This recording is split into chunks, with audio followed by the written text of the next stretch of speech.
provavelmente essa é a última discussão até domingo, eleição tão importante para a história do Brasil.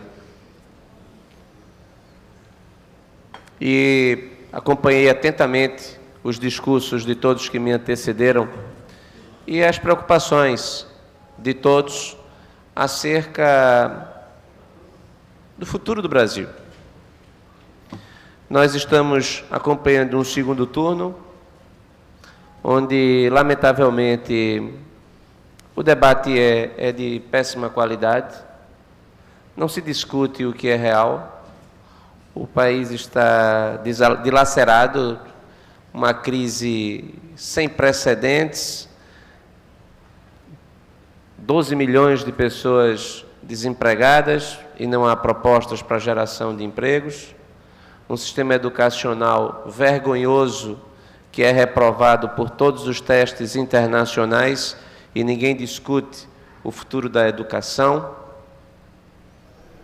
Nós estamos com uma infraestrutura completamente destroçada, não temos estradas, os nossos portos e aeroportos não atendem aos padrões internacionais, menos de 1% do PIB para os investimentos em infraestrutura, e também não se discute infraestrutura, e nós estamos presos num debate completamente nonsense.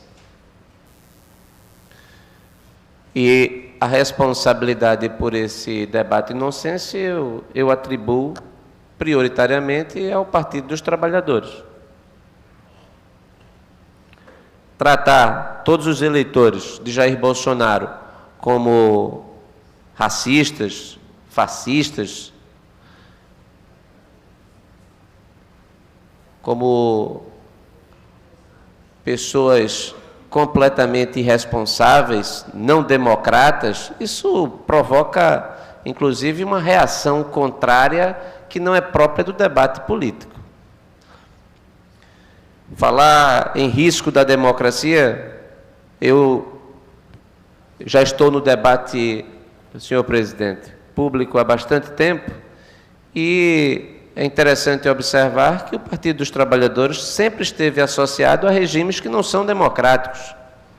Até hoje não houve uma devida contestação do regime de Maduro, antes de Hugo Chávez, na Venezuela. Presos políticos, de fato, pessoas sendo, de fato, torturadas. O êxodo, as pessoas estão em fuga da Venezuela para Roraima e ninguém dá uma palavra, fugindo de um governo de fato tirânico. A gente pergunta qual é o preço da democracia que tem o Partido dos Trabalhadores. Acredito que este fenômeno da eleição, provável eleição de Jair Bolsonaro, não votei em Jair Bolsonaro, votei em Geraldo Alckmin, inclusive que não foi antecipado por ninguém. Ninguém aqui, eu não tenho, e nós somos bastante experientes na política e converso com todos, ninguém aqui anteviu a chegada de Bolsonaro na intensidade da sua colocação, inclusive no primeiro turno. Se dizia que Bolsonaro tinha teto, que ele não conseguiria ultrapassar o teto, que era 12, 17, depois 20, 22, 24, ele já está em 58. Por que isso? Na verdade, o que está em jogo, e o recado da população brasileira, inclusive que não votou no meu partido, é de que a população ela não aguenta mais. Ela está reprovando o sistema político. Ela está ciente de que o sistema entrou em exaustão. Não há mais tecido a ser remendado. É preciso que haja um momento de reconstrução da legitimidade política que não viria, no caso do entendimento da população, nem do PSDB e muito menos pelo PT, que é hoje o detentor de toda essa rejeição, a partir do momento, inclusive, que quis partir para o confronto com a população, ameaçando todas as conquistas recentes da Operação Lava Jato. O que sempre eu tenho dito aqui desta tribuna é que a Operação Lava Jato, ela simboliza uma esperança de uma nova política no Brasil. E o Partido dos Trabalhadores, no primeiro momento em que o seu candidato começou a crescer rapidamente nas pesquisas, começou a colocar a Operação Lava Jato como seu alvo, para, inclusive, desmoralizá-la a partir do que foi dito por José Disseu, que não era apenas de ganhar a eleição, era de tomar o poder, da própria proposta do presidente, candidato a presidente, o ex-prefeito de São Paulo, Fernando Haddad, de convocação de uma constituinte exclusiva, a população ficou com medo. Esse partido não apenas quer voltar para dar sequência à destruição do país, porque esse é que é o fato. Aqui até abro um parênteses. Estamos em campanha há tantos meses, há quase 2 meses e meio, e a presidente Dilma Rousseff não apareceu em nenhum momento no guia do candidato Fernando Haddad. Nenhuma imagem, nem en passant. Inclusive porque é importante que ela se colocasse a história do Partido dos Trabalhadores para que a população fizesse a devida votação. Afinal de contas, não se falava em golpe, que ela foi sacada do poder de forma violenta, quando todos nós aqui sabemos que foi um processo regular, de acordo com as normas vigentes na Constituição, dentro de um impeachment. Tudo isso faz com que a gente tenha a certeza de que a diminuição do debate se deu muito em razão do tipo de comportamento do Partido dos Trabalhadores, que tem estrutura e está infiltrado em todos os órgãos, em todas as instituições do Brasil. E que, se tiver chance, utiliza toda a sua estrutura para a construção de uma versão de um golpe, de uma versão contra a democracia. E isso a população simplesmente rejeitou. E, nesse momento, o que está em jogo não é democracia. O que está em jogo é a continuidade das conquistas da Operação Lava Jato ou não. Escuto com atenção o vereador Rodrigo Coutinho. Vereador André Regis, eu queria inicialmente parabenizar Vossa Excelência por todas as falas que Vossa Excelência tem tido com relação ao futuro do país, com relação ao futuro da política, dizer que essa questão que Vossa Excelência toca sobre as independências dos poderes, sobre a Polícia Federal poder continuar cumprindo o seu papel, ela é de extrema importância e a gente precisa, sim, ter um Brasil passado a limpo. E, para isso, vereador, concordo que as pessoas elas estão cada vez mais querendo pessoas que não sejam políticas, pessoas que estejam completamente fora da política, enfim. Mas o que eu queria colocar aqui na tarde de hoje, vereador, é que a gente só vai sair dessa crise, a gente só vai conseguir ter o Brasil que quer através da política, através da boa política.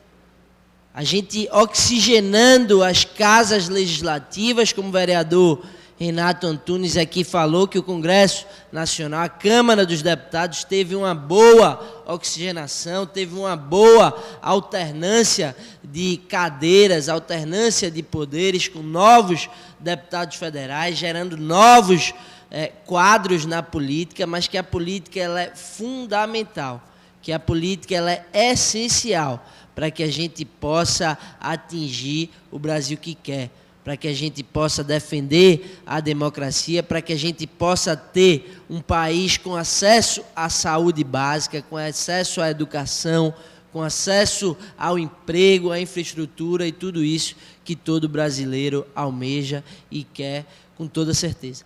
Mas muito obrigado, vereador André Regis, e parabéns pela sua fala. Eu agradeço, vereador Rodrigo Coutinho. Considero absolutamente relevante a preocupação de todos para que a gente tenha um novo capítulo na história do Brasil de recuperação da decência na política.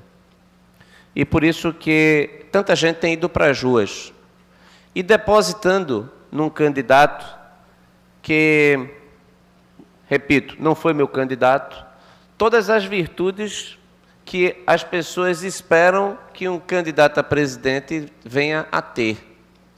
Isso faz com que a responsabilidade do futuro presidente, em sendo Jair Bolsonaro, seja gigante. Inclusive para que ele tenha uma postura diferente da postura que ele teve ao longo de mais de 2 décadas no Congresso Nacional. Afinal de contas, o cargo de presidente da República exige não apenas compostura, mas moderação, abertura para o diálogo, para o entendimento. Caso contrário, haverá um governo talvez curto, do ponto de vista da governabilidade. Um país não se governa com uma única pessoa. Tivemos experiências no passado. Em 1960, o Brasil elegeu Jânio Quadros, na expectativa de que Jânio Quadros pudesse modificar completamente a política brasileira. Inclusive, seu lema era uma vassoura, era varrer a corrupção. Jânio Quadros, em pouco tempo, renunciou. Ele era só, não tinha devida estrutura, não tinha a devida capacidade de governar as instituições frágeis. 29 anos depois, Fernando Collor de Mello é eleito. Eleito no segundo turno contra Lula.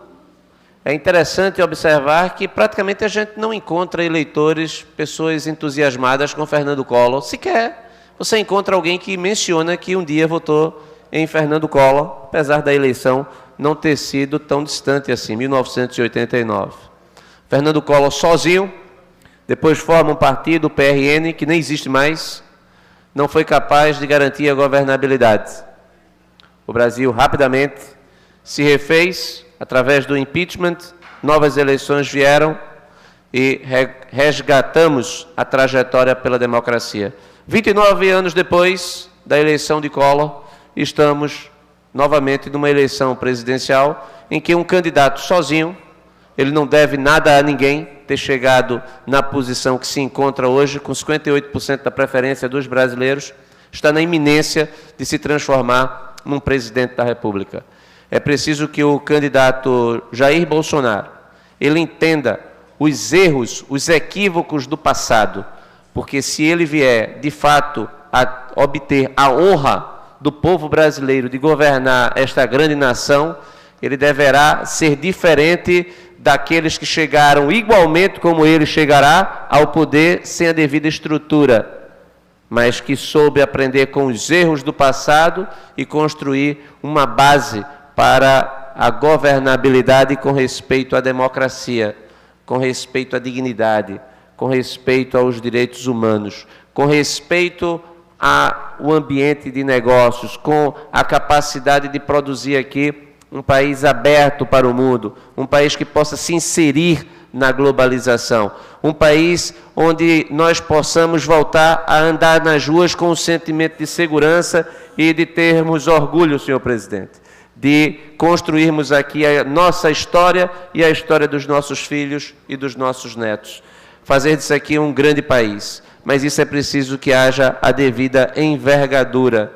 Mas como foi colocado aqui pelos que me antecederam na tribuna, como o vereador Renato Antunes, essa é uma tarefa para depois da eleição.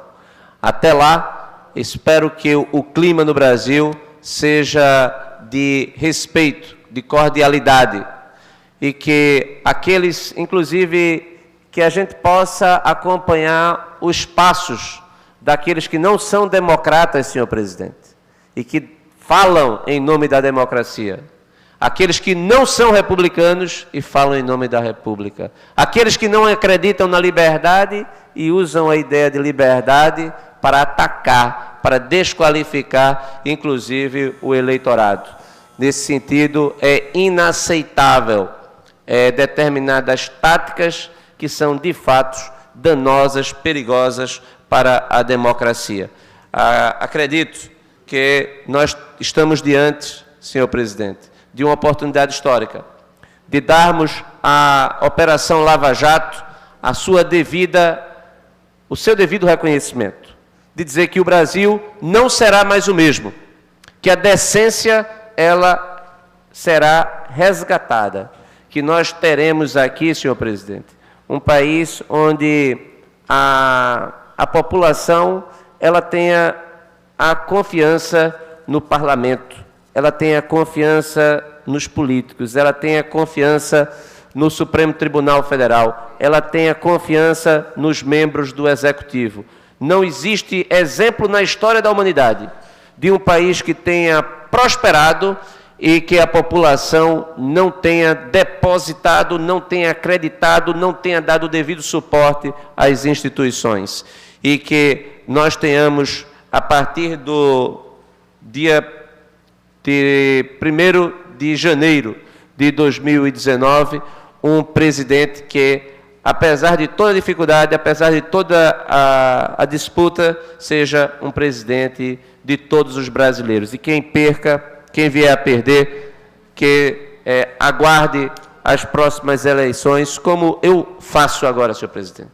Votei, o meu partido não ganhou, mas estamos acompanhando e disputando como qualquer outro cidadão brasileiro a cena política para que a gente possa contribuir da melhor maneira possível com a construção de uma grande sociedade democrática. Muito obrigado.